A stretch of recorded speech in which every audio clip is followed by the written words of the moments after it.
My fiancé's sister whispered, "You deserve to know the truth," at our engagement party. Turns out my perfect bride-to-be was sleeping with another man behind my back. I let her plan the wedding while I planned her public humiliation. "You deserve to know the truth." That's what her sister said. She pulled me aside during our engagement party, eyes full of something between guilt and fear, and whispered those 6 words into my ear like she was confessing to a crime. And in a way, she was. But before I tell you exactly what she meant, let me rewind just a little. Just enough so you know how insane this whole thing really was. So, engagement party. Picture this. Music playing, people laughing, champagne glasses clinking. Everyone's all dressed up. We rented out this cozy little event space her parents knew in the hills. Fairy lights, candles, long tables covered in flowers, and fake smiles. It was our big moment. After dating for 3 years, I finally proposed to Emily, my college sweetheart, the woman I thought was going to be my wife. She said yes. She cried. Our parents hugged. We started planning the wedding the next week. I was over the moon. This party? It was supposed to be the celebration that kicked off the next chapter of our lives. Something small but fancy. Just close family and our best friends. We made it through the awkward speeches, the photo session, and that weird moment where her aunt gave us matching aprons that said future hubby and wifey. Then, right in the middle of it all, her sister Hannah pulled me away. And let me tell you something about Hannah. She's the younger one. Always a bit quiet. Always a little in her sister's shadow. Not the kind to cause drama. Not the kind to insert herself into something that didn't involve her. Which is why what happened next hit me like a train. We stepped out onto the balcony. She looked nervous. Kept fiddling with the hem of her dress. "I shouldn't be doing this," she said. I thought maybe she was going to confess some kind of family secret. Maybe a warning about her dad being controlling or something random from their childhood. But instead, she looked me dead in the eyes and said, "You deserve to know the truth. Emily's been seeing someone else. It's not just texting. They've been hooking up for a while." I stood there frozen. All I could say was, "What?" She nodded slowly. "I don't know the guy, but I've seen the messages. I found them by accident a few weeks ago." I wasn't going to say anything, but after tonight, after watching you treat her like gold, I couldn't keep it to myself anymore. You know those moments when everything just falls out of you? Like your body's still standing, but your mind's sprinting through every memory, trying to match it up with this new reality? That was me, right there on that balcony, while inside the room, people were laughing and sipping champagne and talking about how perfect we were. I asked Hannah for details. She told me she didn't know much, only that the guy wasn't in our friend group, and Emily had deleted most of the evidence. But she had seen one name pop up more than once. Braden. No last name. Just Braden. Apparently, the messages were pretty explicit. Sneaking around. Booking hotel rooms. Canceling plans with me to rest when she was actually out with him. That sort of thing. I didn't say anything right away. I didn't even react. I just looked at her and said, "Thanks." That was it. Then I walked back into the room. Took Emily's hand when she reached for mine. Smiled for another photo. Laughed when someone made a toast. Because in that exact moment, I made a decision. I wasn't going to confront her. Not yet. I was going to find out the whole story. Piece by piece. Quietly. Patiently. And when the time was right, I was going to burn it all down. She kissed me on the cheek when I came back inside. Said, "Where'd you disappear to?" With that giggle she always used when she wanted me to forget something. I said I was grabbing air.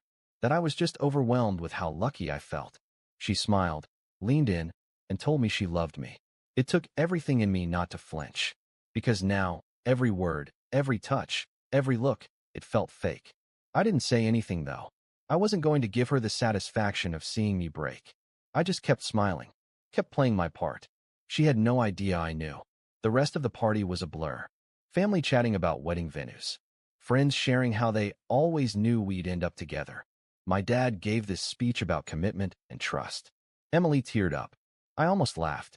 After the party ended, she fell asleep next to me that night like nothing had changed. But I laid there in the dark, staring at the ceiling, feeling like I was lying next to a stranger. Every breath she took felt like a countdown to something I hadn't fully planned yet. The next morning, she was back to her usual self, humming while brushing her teeth, asking what kind of cake we should do for the wedding. I told her I'd figure something out. And I meant it. First step? I needed more than a whisper and a name. So I started small. I knew her phone password. She'd never changed it since college. Her dog's name and her birth year. Stupid simple. She was in the shower one morning, singing off-key, and I took a chance. Opened her phone, scrolled fast. Deleted messages. Of course. But she didn't delete everything. Most people don't. They forget things, tiny mistakes that seem like nothing. A calendar event that looked like a meeting, but was at 9 p.m. A DoorDash receipt for a hotel address. A random contact named Tessa with no messages, except that number wasn't local. I copied it all. Screenshotted everything. Then I went digging on my own. That's when I found him. Braden. Real name, Braden Shaw. The guy wasn't a mystery after all. Once I looked up the number in a reverse directory, his socials popped up immediately. Turns out he wasn't some stranger. He was Emily's study buddy from her grad school class 2 years ago. A guy she swore was just a chill classmate she barely talked to anymore. And get this, he lived less than 20 minutes from the hotel we stayed at for the engagement party. It all started making sense. The late errands. The solo coffee runs. The time she was just too tired to hang out, but somehow still posted selfies in full makeup on her private story. She wasn't just cheating. She was using me. Keeping me around like some golden retriever fiancé while sneaking off to play house with this guy behind my back. And what really made me sick, the more I watched her, the more I realized how much she had mastered the role. She was good. Like scary good. She'd still text me good morning before work. Leave me sticky notes on the mirror with "you're my favorite person" scribbled in her messy handwriting. She even started planning a weekend trip for us, something romantic to reset before wedding stress kicks in. I didn't stop her. I encouraged it. Because every moment she spent investing in this relationship, every lie she told to make it look real, was going to make the crash that much harder. The last thing I did that week was message Hannah. I kept it short. You were right. I'm working on something. You'll know when it's done. She didn't ask questions. She just replied with a single line. Let me know if you need anything. She had no idea how much I would. Cheaters like Emily get comfortable. That's their biggest mistake. They start believing their own performance. They confuse silence with safety. So when I didn't confront her after the party, when I acted like everything was normal, she must have thought she'd gotten away with it. But I wasn't angry anymore. I was focused. This wasn't about catching her red-handed. I already had enough proof. It was about control now. And I was going to be the one pulling every string until she watched her perfect little life fall apart in real time. So I started laying traps. It began with small tests. The kind of stuff that wouldn't look suspicious unless you were watching closely. I asked her to plan a date night. Something simple. Just us. She picked Friday. Friday morning, I called out of work and followed her instead. She wasn't expecting that. At 11:15 a.m., she left the apartment in leggings and a hoodie. Told me she was heading to a coffee shop to catch up on wedding Pinterest boards. Cool. But instead, I watched her pull into the same downtown hotel Hannah had mentioned. She wasn't even trying to hide it. I didn't go inside. I stayed in the car across the street, watching like I had the first time. Only this time, I brought something with me, my DSLR camera with a 300mm lens. I wasn't just watching anymore. I was documenting. I got clear shots of her walking in, and then, 30 minutes later, him walking in too. Braden. Tall, dark hair, glasses, beard. He even looked smug from across the street. Like the type of guy who thought cheating was just part of dating. They stayed there for 2.5 hours. That night, she came home in a great mood. Hugged me from behind while I was making pasta. She said, "Babe, I have the best idea for wedding invitations." I said, "Oh yeah? Let's talk about it over dinner." She kissed my neck. "You're literally the best future husband in the world." I almost laughed. She didn't know that while she was in that hotel bed with Braden, I was emailing everything to myself. Every photo, every file. I was organizing them into folders, labeling the dates, lining up timestamps with calendar entries and her texts to me. I wasn't just building a case. I was building a story. One I'd eventually tell in full view of the people she loved most. But here's where it gets interesting. Because the more I watched her, the more sloppy she got. It's like the closer the wedding got, the more she stopped caring about the cracks showing. She'd come home, exhausted, and head straight to the shower. She'd smile too wide when I brought up venue tours. She was always just about to answer when I asked who she'd been texting. She didn't know I already had copies of her deleted messages. She didn't know I had access to her photo backups, or that I'd been running her phone number through message recovery tools. I saw everything. Texts like, "Can't wait to see you again today. Wish I could just cancel the wedding and run away with you. He's sweet, but he's not exciting. It's like living with a Labrador. You make me feel alive in a way he never could." One of them even said, "I'm just marrying him because it's easy, comfortable, safe. You and I, we're real." That one hit different, because I realized something. This wasn't just a fling for her. This wasn't just about sex or excitement. She meant it. She really thought I was the backup plan, the safety net, the guy she could fall back on when the real one got boring again. So I started planning her exit. Not mine, hers. I began talking to her family more. Her parents, her brother, even her grandparents. Just checking in, asking questions about traditions, venues, guest lists. Playing the part of the devoted fiancé. And the more I leaned in, the more they loved me. Her mom even cried during one call and said, "We couldn't have asked for a better man for our daughter." I told her, "Thank you. I'd do anything for her." And I meant it. Because the truth is, I wasn't just doing this for me anymore. I was doing it for every single person she lied to. For her sister, who got stuck watching her pretend. For her mom, who believed in a fairy tale that never existed. For my own parents, who spent thousands on engagement costs thinking they were investing in a future daughter-in-law. And for the next 2 weeks, I planned the perfect engagement celebration redo. One where everyone would be there, again. Same family, same friends, same happy setting. Only this time, she wouldn't be the one calling the shots. It started the same way as the first one. Soft music, string lights, tables lined with finger foods and wine glasses. Same backyard, same vibe. But this time, I was the one who organized everything. I told her it was a surprise redo, a little something extra to celebrate how far we'd come since the engagement. She was thrilled. She told her friends. Her mom cried again. And man, she looked so excited. The thing about planning revenge in real time is that you have to make everything feel perfectly innocent, down to the very last detail. So I told her I wanted it to be intimate. Just immediate family and close friends. A night to remember, I said. And it would be. But not for the reason she thought. I sent out the invites myself. Hand-delivered them to her parents. Texted her friends. I even called my buddy Jordan to DJ. Nothing flashy. Just enough to keep it warm and celebratory. I told everyone it was a private dinner party for a special announcement. Technically, I didn't lie. On the night of the event, Emily wore white again. Not a wedding dress, but something she definitely wanted to be seen in. Low-cut satin. Hair curled perfectly. Lipstick matched her heels. She looked flawless. The kind of flawless that would have had me falling all over again, if I didn't already know what was underneath. She kept holding my arm like we were the couple everyone should envy. Laughing at things I didn't say. Taking selfies. She kept calling me her soon-to-be forever. I smiled for all of it. The setup was simple. I had 3 things prepared. A projector screen behind the pool. A slideshow I had personally curated. And a speech I'd been rehearsing for days. Once everyone arrived and had a drink in their hands, I stood up and tapped a spoon to a glass. Can I steal everyone's attention for just a few minutes? The music dropped. Conversations quieted. Everyone turned toward me, toward the screen. Emily looked giddy. She whispered, "Are you proposing again or something?" I smiled.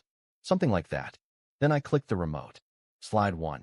A picture of Emily and me, smiling from the original engagement party. Slide 2. Another photo, her hand on my chest, the ring sparkling. Slide 3. A hotel receipt. Now the murmurs started. Slide 4. A grainy zoomed-in photo of Emily walking into a hotel lobby. Time-stamped. Dated. Slide 5. Braden, following in behind her. Same lobby. Same timestamp. Slide 6. Texts. Not screenshots. Retyped. Bold. Clean. Clear. Sent from Emily's number. Words like, "I wish it were you putting a ring on my finger instead. He's just easy. Don't worry, I'll handle it after the wedding." Someone gasped. I looked over at her parents. Her dad was already standing. Her mom looked like someone had just gut-punched her. Emily, frozen, still holding her wine glass mid-sip. Face pale, jaw slightly open. She turned to me and said, just loud enough for a few people to hear, "What the F*** are you doing?" I answered with one word. "Finishing what you started." I gave the speech then. Not dramatic. Not screaming. Just calm. Measured. Every sentence hit exactly the way I wanted it to. I loved this woman with everything I had. I trusted her with my future. I treated her like my partner, but she treated me like a placeholder. I didn't come here tonight to embarrass anyone. I came to show the truth. Because if someone's going to wear white and smile for the camera while lying to everyone in this room, the least they can do is be honest once. And then I clicked the final slide. A photo of the ring. The actual engagement ring I gave her. Captioned, "Returned. No longer needed." The silence that followed was the loudest thing I've ever heard in my life. Then Hannah, her sister, stood up, quietly walked across the yard, and hugged me. That broke the room. Emily's mom started crying. Her dad looked like he was about to knock over the wine table. Her best friend ran over to check on her, but Emily shoved her off and stormed inside the house, slamming the door behind her. I never saw her in person again. When I left that night, people didn't try to stop me. They didn't say anything. They just let me walk. Because the thing is, once the mask comes off, no one rushes to help the actor anymore. They just stare at what's underneath. It took less than 12 hours for the first message to come through.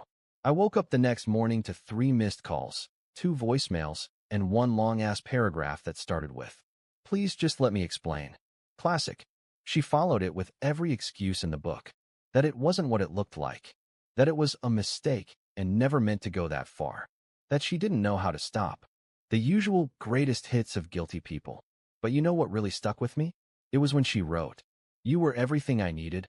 I was just scared of how real it felt." Yeah, because nothing screams real love like sneaking off to hotel rooms with a guy you swore you barely remembered from grad school. I didn't answer. Not right away. I let her sit in it. Let her stew in the silence while the people around her slowly pieced together the person she really was.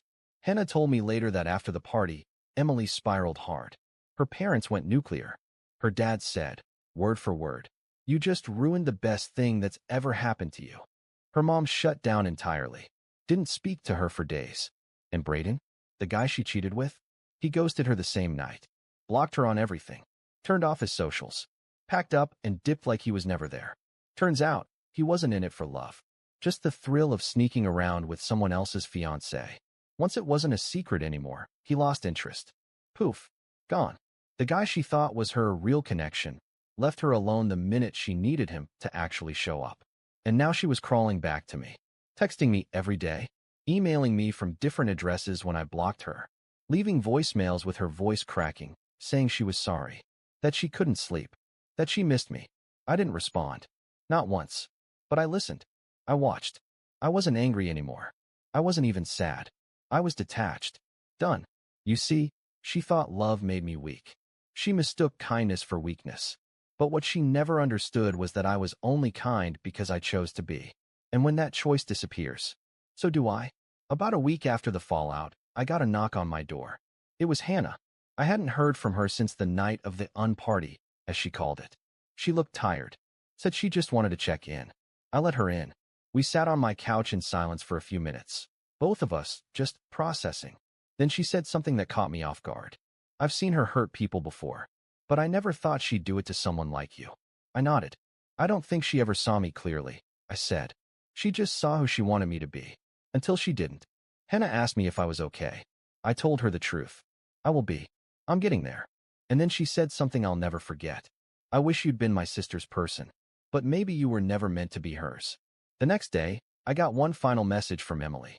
No drama this time. No essays. Just a sentence. "I get it now. I hope someday you find someone who deserves the way you love." That one almost got to me. Almost. But then I remembered how easily she looked me in the eye during our first engagement party. How she kissed me on the cheek after cheating the night before. How she let me plan our future while she planned her exits. And the feeling faded. I didn't block that message. I just let it sit there. Unread. Unreplied. Because sometimes, silence says more than anything else ever could. You'd think something like this would end with fireworks. With shouting, slammed doors, or a dramatic final confrontation. But it didn't. It ended with silence. And honestly, that was the best part. After that last message from Emily, she disappeared. At least from my world. She moved out of the apartment she had just started decorating for our future. Stopped posting on social media. Most of our mutual friends cut ties without me asking. The ones who stuck around didn't even bring her name up. I didn't ask for explanations. I didn't need any. I wasn't interested in hearing what she was telling people about what happened. whether she was playing the victim or admitting the truth.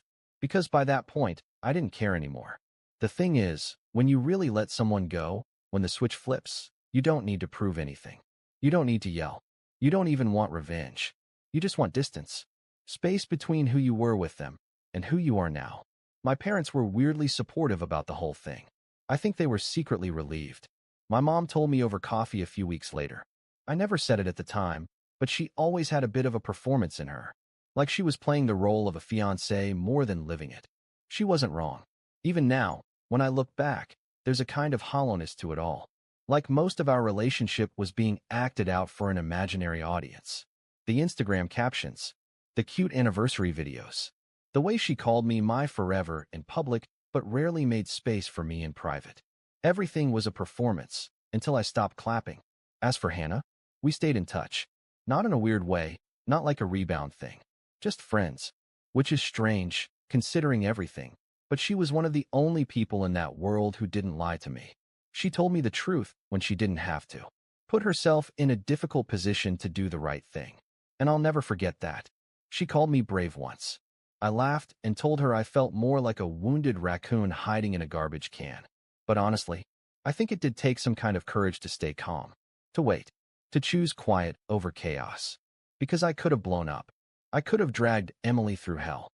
But instead, I walked away with every ounce of dignity she thought I didn't have. And I think that's what pissed her off the most in the end. It's been a few months now. I'm not in a new relationship. Not yet. But I'm learning what it feels like to trust myself again. To take up space in my own life instead of building it around someone else. I go on walks more. I picked up photography again. Spent time with old friends I lost touch with when I was too busy planning a future with someone who never actually planned one with me. And there's peace in that. A slow kind. Not loud or exciting. Just steady. Real. So if you're wondering how this story ends, it doesn't end with revenge, or some dramatic comeback, or even karma catching up in a flashy, obvious way. It ends with me sitting in my apartment, the same one she once lived in, drinking coffee, listening to the rain tap on the windows, and not thinking about her. And that's the real win.